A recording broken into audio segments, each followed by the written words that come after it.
Jennifer Dukes Lee. Thanks so much for being on the Compared to podcast today. Here we are again. I love getting to talk with you. Yes, it's always fun. We've talked about some interesting topics over the years. Control, I know that was Yes. one of them. I can't remember what the others were. Maybe growing slow, Maybe. stuff Yeah. I'd only tell God, like the things that we would tell God. I don't know. I can't remember Although, for sure. like I've known you since you wrote Love Idol back in the Yes, day, that's which is a right. fantastic book. Thank Now, you. an aging book like Yes, my 12 years old. Yes, crazy how fast time has flown, huh? I know. But Yes. today you have this brand new book coming out called How to Love Your Morning. I'll hold it up for the YouTube audience. And I thought it would be super helpful for us just to talk about like, what does it mean to be intentional about our mornings, right? We spend a lot of time on the show talking about what does it mean to be healthy? And that's more than just like what you eat and how you exercise. Those are maybe part of it, but like there's physical health, there's also spiritual health, there's mental health. And kind of what we do every morning, it really does set the trajectory for our day, Hmm. doesn't it? It does. Yes, and I think sometimes you can get into a routine of just waking up and immediately sort of running over the list of things that are weighing your mind down, or just jumping headlong into the chaos.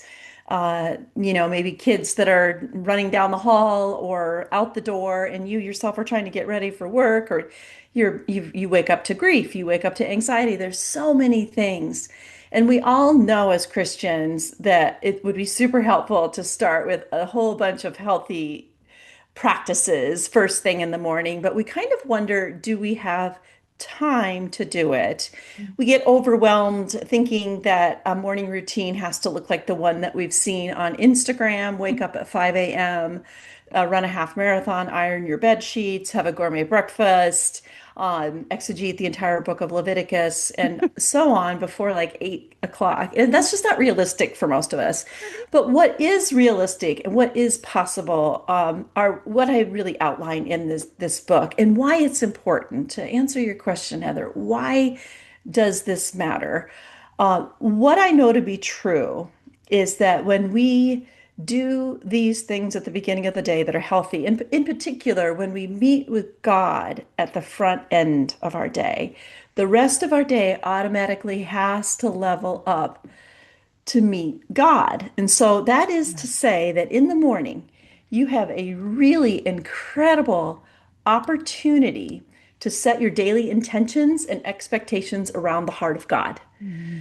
So for the remainder of your day, the best things that happen are made even better purely by you having developed a morning awareness right away that the blessings that come your way later in the day are not by chance, they're from Yeah. God. And then also that the worst things of the day that will come to all of Mhm. us, that the worst things are made more bearable Mhm. because that very morning you already assured yourself of God's presence, protection, provision, and promises. Yeah. It's really important to be intentional about our mornings. And I feel convicted maybe with like, oh, I don't know. I couldn't even guess the percentage of the audience because I feel like what happens most mornings is I grab my phone Hmm. and I start scrolling and I grab my phone. Honestly, Jennifer, I grab my phone to read the Bible because I read the Bible on the Bible app most of the time. I'm doing a plan with people and but first, I mean, my finger just goes to all the wrong places first, right? And before I know it, I'm like, oh, there was 20 minutes. Whoa.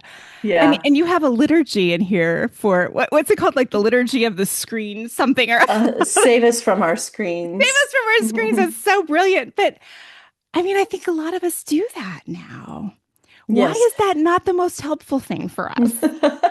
Well, obviously it puts you into that whole fight or flight mode as soon as you wake up. We know that on our phones are going to be notifications, things that, whether it was news or people that have texted us, maybe the boss saying, can you come in earlier? Some things it just feels like unavoidable. Like I need to check the phone to make sure that school isn't canceled 2 hours Mhm. late due to snow. I mean, so much of our life is on that phone. Yeah. Like whatever, we're counting our macros. We're like, our workouts are on our phone, our Bibles are on our phone. It is so hard to live a kind of analog life. So figuring out how to not just throw the phone across the room, although sometimes that might not be the Might be worst helpful. thing. Trying to figure out a balance. There maybe it is that you just have that phone across the room, where you'd have to literally get up and go get it, or maybe even in another room. There is this thing called an alarm clock. Mhm. I don't know if you remember those that you Yes. plug in and you set. Can you buy them on eBay? Yes. And you could have those and then discipline yourself to then when you wake up that even if it's just for the first 3 to 5 minutes that you pray, Lord, I give you this day before I Yeah. pick up my phone. I'm going to come before you and read a short devotional. You can get to the Bible on your app later, but maybe like finding these analog ways of just being present might Yeah. work for you. That said, there are ways to use your phone that can be a really great tool to help you grow in faith. And I've got a lot of those in the book too. So I feel Yeah. you, Heather. Yeah. And it does take a lot of discipline. And I don't always have that discipline either. I do the same thing. I hit the wrong buttons. But it's such a good reminder. And I mean, especially for women who struggle with comparison and body image issues. If you wake up in the morning and the first thing you do is start Yes. strolling Instagram and seeing other women's bodies and Yes. other women looking perfect, and then you get out of bed and look in the mirror, like you're gonna have an issue. That's right. Right? And that's like this whole morning routine industry. Like if you go look up hashtag morning routine, you get this idea of what it's supposed to look like. And my mornings do not look like that. I mean, I wrote a book on mornings, and you wouldn't believe how hard it is to like think through how to market that and not try hard. I couldn't try if I wanted to make my morning look like something from a Pinterest mood board. My hair is like sticking out in 7 different directions. I'm shuffling to the coffee maker. My house is like there's parts of it that are so out of date. Nobody wants to see that in their Instagram squares. But when we compare that reality to what a morning routine is quote supposed to look like, we can feel like we're failing before the day even Yeah. begins. Yeah. No, agreed. Agreed. And I was laughing. I loved your little like run through of, the breakfast and exegeting Leviticus. And the one I heard like that, it was a spoof on it, but it was like, I made myself a healthy breakfast and then I completed my intermittent fast until noon. It was like all these contrary things, like, because there's so much contradictory information out there for Yes. women, right? And so it highlighted all of those. And yes, I've seen all of those reels and it just makes you feel like, oh, well, forget it. Yeah, right. And yet, as people who were designed, who bear God's image, designed to commune with Him, Hmm. right? Man, waking up and doing that, Hmm. practicing that is so important. You have these archetypes Yes. in the book. I couldn't figure out who I am. think I think I'm the daybreak one, but can you just give us a little taste of what we could Absolutely. find about these archetypes? Because people love like a quiz and figuring out what their type Absolutely. is. Well, the good news is that you, Heather, can take an assessment at howtoloveyourmorning.com/resources, and That's that what I will was tell you. missing. That That's was what was missing. So that'll help you. But as I go through these briefly, listener, you may identify with one or more than one. So just a backstory on this. When I was writing the book, I wanted to find like a foolproof, one size fits all, tried and true morning routine that would work for everybody. And it became pretty clear pretty quickly that because we all have different seasons of life, and even that we all have different interests, we all have different things that motivate us to get up. There is not going to be such a thing. That's going to look different for everybody. But what I did find is that we tend to fall into 4 major personality types, what I call archetypes. and none of them is superior to another. There's one that's related, for instance, to Bible reading and meditative work, and it can seem like, oh, well, that must be, that person must be better. God must love them more if they do that right away. It's not true. So I'm just going to walk through these, and then maybe we can talk about which one you are, because I'm Yeah. really curious. The four are number one, daybreak doer. I guess you said you think you're maybe that one. Yeah. So this person is really ready to hit the ground running. They feel relaxed when they have a clear sense of purpose. Like, this is what is going to happen today. I'm excited about it. They're actually probably really productive in the first hours of the day. So the way they may want to begin their day is just accomplishing a few morning tasks, whether it's just like quickly reviewing a to-do list, like writing down some intentions. The risk for a daybreak doer can be just to skip all the other things, like skip all meditation, skip all Bible reading, and just jump right into doing, which isn't healthy. So you have to kind of pull back. But knowing that you are a daybreak doer and that that's what motivates you to wake up can be a really powerful thing. Mm. The second one is a morning mover, and this person functions best if she can get moving right away in the morning. So she's got a hit workout with her friends. She likes to take a 2 mile run through the neighborhood, maybe a stretch routine in the living room. And it's something that really motivates her, kickstarts her mood, kickstarts her metabolism. So that's a morning mover. And then there's the meditative mind. And this person is drawn to um, meditative prayer, Bible study, devotional reading, quiet activities with God. Mm. Uh, and then, we should all have those in, obviously, but the meditative mind begins right there, which is cool. And then there's the social seeker. So this archetype craves social interaction right away in the day, and it makes her feel connected, purposeful, energetic.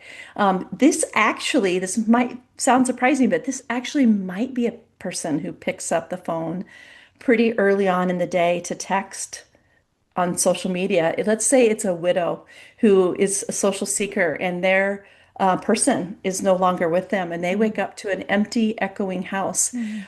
What a blessing to them to have like a group of five friends she texts with every morning and says, "Good morning. Let's read our YouVersion verse of the day, and I'd love to hear what you guys think." Yeah, that's Or beautiful. to go for a morning walk with your morning mover neighbor and you're a Mhm. social seeker. And God honors that. Like, Yeah. what a beautiful way to start your day. God is the embodiment of all of those. He is Mhm. the ultimate daybreak doer. Yeah. He is the ultimate mover, the ultimate meditative mind, the ultimate social seeker.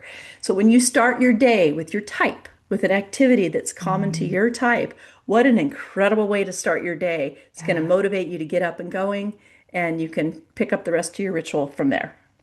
I love that for a multitude of reasons, but one of them is I think in the world of fitness and health and body image and all these things that I deal with all the time, Mhm. I think some of us carry shame for not being morning movers.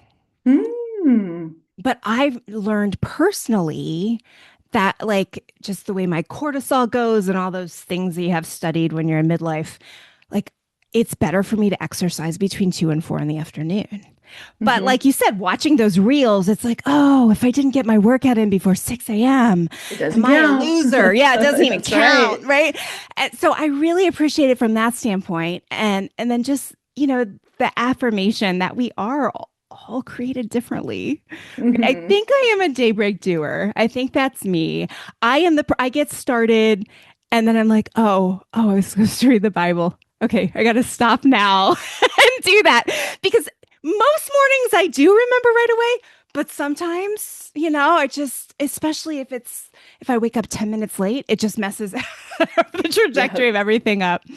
But yes, learning to pause, but then also learning, like, I think for me personally, that time in the afternoon when I exercise is also a better reflective time for me.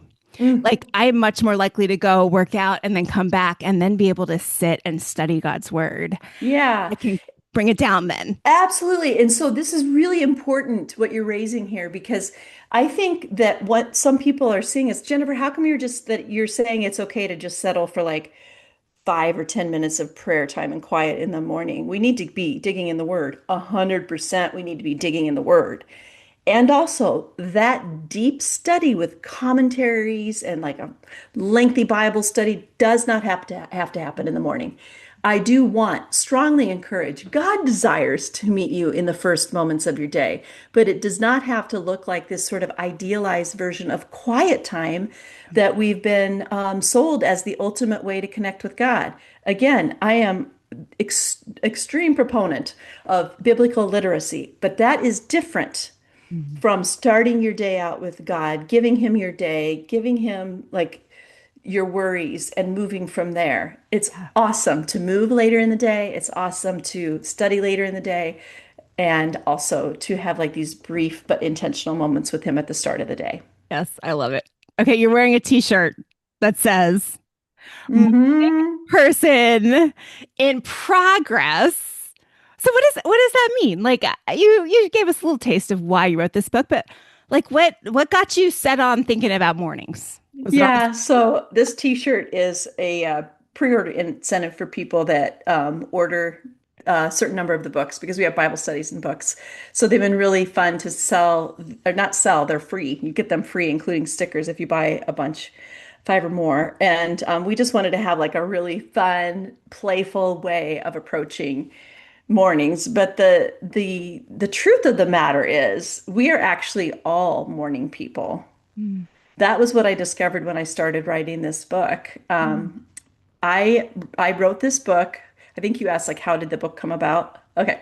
So we were on vacation and college age daughters and Scott was doing something, I don't know. But we were talking about all the things we wanted to do that morning, walk on the beach, espresso, the breakfast, the Bible reading together. And I said to the girls, oh, I wish mornings would just go on and on. I wish they would stand still. I just, there's so many things. I just love mornings. And Lydia put her hands straight down on the table and she said, Mom, you need to write a book about mornings. And I didn't even know what that meant. Like I wasn't uh-huh. going into it like, oh, like what?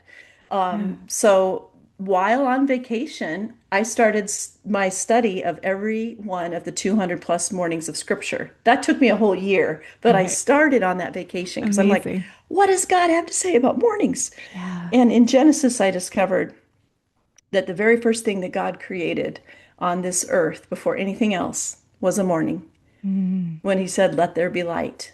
yeah. And all throughout the Old Testament, God was telling people to get up and do hard things, Mm, like go walk around Jericho, do it in the morning. Abraham, get up in the morning and take your son Isaac up a mountain. Really mm, hard things. You mm, know, David, Moses, Abimelech, over and over. I mean, then Jacob, he wakes up one morning with a blessing and a limp.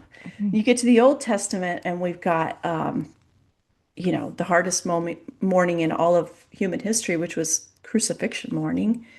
And a few days later, we have resurrection morning, mm, like key moments in the biblical narrative happening on the backdrop of a morning. Then you move all the way to Revelation, and we are introduced once more to Jesus as the bright morning star. mm, So through all of that, I came to understand that God is a morning person. mm, And because we are made in his image, we are morning people too. mm, Not just like morning people in progress, like my shirt mhm, says, but some people need just to be like, okay, maybe I can say I'm a morning person in progress. mhm. But we are morning people. It's not Yeah. about the time we wake up. It's about how we wake up. So Yeah. you are a morning person whether you wake up at 5 a.m., 9 a.m., Mm, or even later. You are a morning person if you're a night owl. yeah. You are a morning person if you work the overnight shift. Yeah. Oh, I love it. Well, because the blessing of the 24-hour day.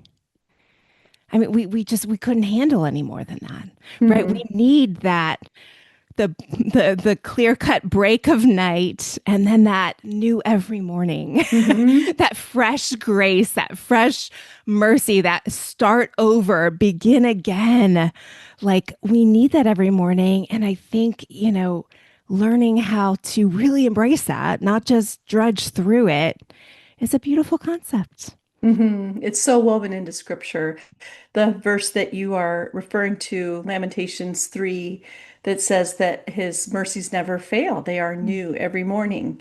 David writes in the Psalms that you know, weeping may last for the night, but joy comes in the morning. Isaiah says to the Lord, "You awaken me morning by morning." Mm, It's so cool. Like yeah. God has a soft spot for mornings, and I Yeah. want to as well. Yeah. I love it. I love it. So I know you've got some really specific help in the back of this book. What else do we need to know about this book? What else can we expect? Yeah, so through the book, you end up customizing your morning ritual. You come up with a plan that works for you, that might not look like anybody else's, to help you start your day off right, to help you love the Lord your God with all of your heart and soul and mind and strength. So that includes spiritual practices, it includes mind practices, and it also includes strength practices, which relate to our embodied selves. Mhm. It's how we treat our bodies. Jesus had a body. We have a body. And I think that the church has done a really good job of helping us figure out how to steward our souls and how to grow in our hearts and our minds and our spirits. But God has something to say really important about the body. So the last part of the book is all about that. It's about food, it's about movement, it's about sleep. So the morning ritual helps you go through all of those things, come up with a plan that you can work with as you move through seasons of life. Also, in the back of the book, I have morning guides for various seasons of life. There's a college girl's guide to mornings, working professionals, office moms, stay-at-home moms, retirees, empty nesters, widows, all kinds of guides that help you in the various seasons of life, whether you're single, married, kids, no kids, young or old. Love it. And it's based on interviews with hundreds of women in those stages. Oh, that's So I amazing. was like, I've never been a widow. Thank the Lord, I have don't know that experience, but I couldn't speak into their mornings if I didn't really hadn't done some research and understanding what a morning is like for a widow. Yeah, I love that. That's so helpful. Okay, last thing, as we talk about sleep, I heard you say Yeah. sleep. I'm really fascinated with studying sleep lately. It got me an aura ring. So I get a Oh, sleep score every cool. morning. It's fantastic. I should be getting a kickback from the company because I tell so many people about it. Um, but sleep, I think, is one of the most underrated health habits Hmm. that we have missed for decades. What did you find when you were researching sleep? One of the things that I found was the real rhythm altering impact on sleep from two major events, the Industrial Revolution and artificial light. Mm, So the Industrial Revolution sort of advanced this idea that sleeping too much was a waste of time, and it was seen as a sign of laziness. That's why we mm, see people, I think, even now kind of wearing, "Oh, I only need 5 hours of sleep." That's mm, maybe rare cases, but that's not really, the science doesn't really bear that out. And then on the other side of things, like this gaslighting that came into the streets in the 1800s, and then the light bulb, it meant that people could stay out longer. They could be out mm, later for play, for work. No longer was our activity restricted to daytime hours. Now you could keep on going well into the night. And mm, that happens now as well. That loss of, or the introduction of the light, the artificial light, is believed to be the key reason behind the fact that we are 3 hours less sleep than we used to be back in mm. those days. 3 hours, Interesting. no wonder we're so tired. Yeah. And then you compound that with the fact that we participate in what's called revenge bedtime procrastination. Okay. What's that? All right.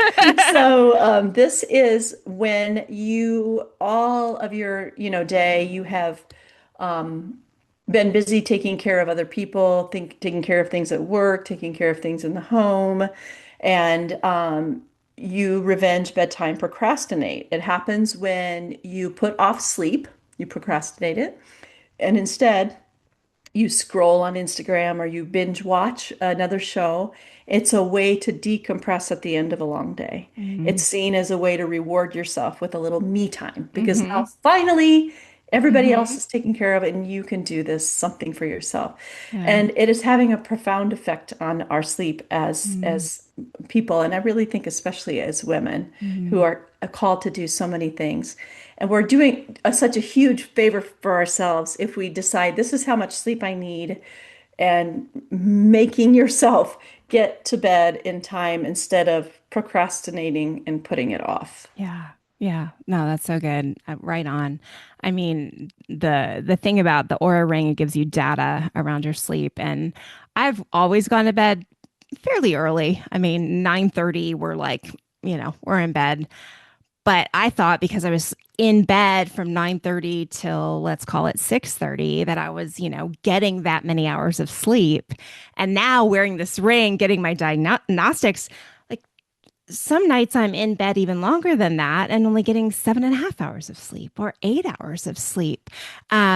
So it's fascinating to just like really know what's going on and realize, Yes. oh goodness, I have to go to bed early. Otherwise, I'm just not getting enough. And it does make such a difference. So yeah, makes a Yes. difference to my morning It's for you're doing sure. so many of the right things though, Heather. One of the things that sleep specialists recommend is setting a consistent bedtime and wake up time. Mm-hmm. And I hear you saying that, 9:30, you know that that's the time when you need to go. And you know that you're going to wake up around 6:30. So your day presumably starts a little less chaotic than if you were to just decide, well, you know what, I'm going to push it off Yeah. till 11 o'clock. So Yeah. Yeah. kudos to you. Yeah. Oh.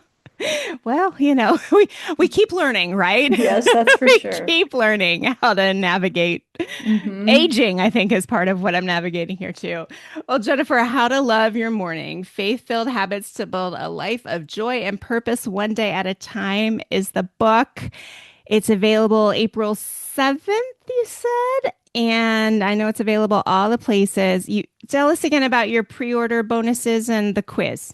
Just so Yes. we So the can. quiz you can find at howtoloveyourmorning.com/resources. If you buy one book or two or three or four, you can get a digital download called the Morning Survival Kit. But if Oh, you fun. order five or more, you can get this t-shirt, Morning Person in Progress. We'll And it's send so it to cute if you're you. just listening.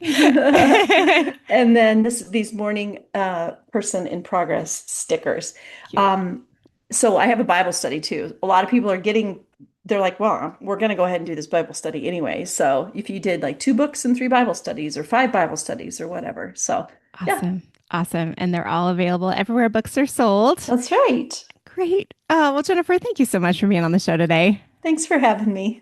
And thank you for watching or listening. I hope something today has helped you stop comparing and start living. Bye bye.